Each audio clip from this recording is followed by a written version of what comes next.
toy izao ndraiky avana ny teny zaraina zay omenantsika anio andresy ianao mitondra fanevany Kristy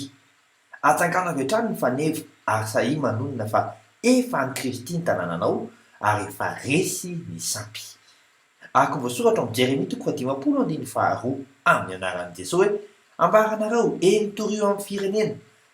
ary manangana faneva torio fa azafenina ataovy hoe afaky Babilôna mangahy ahy bela raiky tahotra merodaka eny mangahy ahy sampiny raiky tahotra ny sarin-javatra ahompo tahaka ny Filipo ianao araka voasoratra amin'ny asan'ny apôstôly 9:1-9 amin'ny anaran'i Jesosy hoe ary ny vahoaka betsaka dia niray hevitra ny aino izay nolazain'i Filipo raha nandre azy tsy nahita ny fahagagana nataony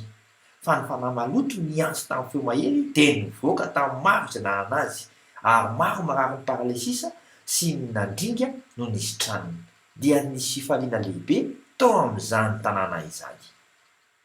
Iova ny tanàna misy anao mino vavaka isika raha eo vononao hitondra ny fanevanao eo amin'ny tanàna izay nametrahanao ahy efa anao ny tanànako amin'ny anaran'i Jesosy Kristy velona avy any Nazareta amen. Mandrapiaona tompoko.